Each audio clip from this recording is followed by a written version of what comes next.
কথা গুরুজন আগে অবতরি রাধিকারও ভাবকান্তি অঙ্গীকার করি। কত সুন্দর কথা দেখুন। গৌর হরি ভাবলে আমি যদি রাধিকার ভাবে ভাবাবিত না হয়ে না যাই, কলিও তো জীবের দুঃখ দুর্দশা দূর হবে না। এরপরে কথা দেখে বলছে নবদিনে সতী গর্ভে অবশুদ্ধ দুগ্ধ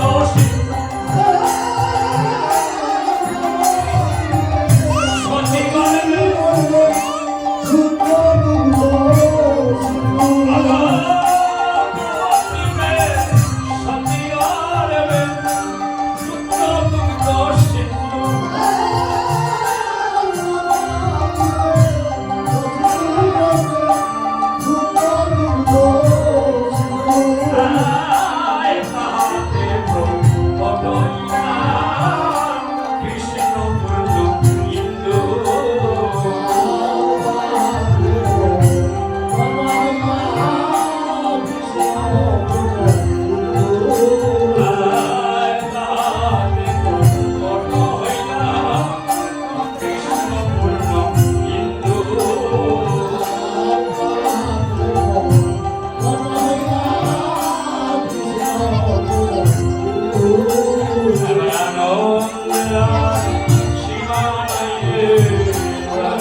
চৈতন্য চরিতামৃত গ্রন্থের সিদ্ধান্ত দিয়ে বুঝতে পারছেন। এইভাবে গৌর হরি আসবে। তখন সময় আসার যখন সংবাদ হলো, তখন সময় রাধা রানী গোবিন্দের নয়নের দিকে চেয়ে চেয়ে বলছেন, গোবিন্দ তুমি আমার জন্য বৃন্দাবন তৈরি করলে, আর ওই সাগের বৃন্দাবন ত্যাগ করে তুমি নদিয়াতে যাচ্ছ। তাহলে বোঝা গেল তুমি বৃন্দাবন যে তৈরি করেছ রাধারানীর জন্য, তুমি নিজের মুখে বলেছ। তাহলে ওই বৃন্দাবনটা কোথায় হবে? শ্রীবাসের অঙ্গনে হবে। তাহলে আমি তোমার সঙ্গে যাব, আমি তোমার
সইব মায়ের আগমন অন্তরে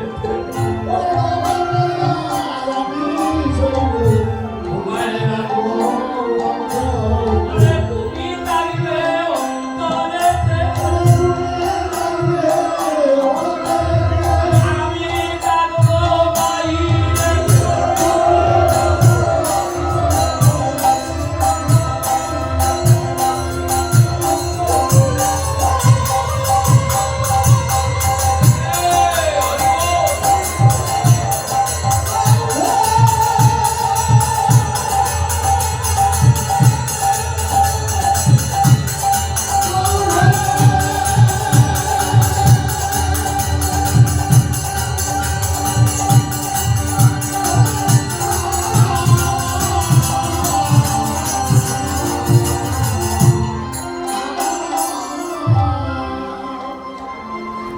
রানীর কথা শুনছেন কবি শুনে বলছেন রাধে তুমি যে কথা আমাকে শোনালে আমি তোমাকে ছাড়া যাব না জানো আমি কি করে যাবো আমি মাথায় বাঁধবো নামা বলি হাতে নিব ভিক্ষার চুল আমি মাথায় বাঁধবো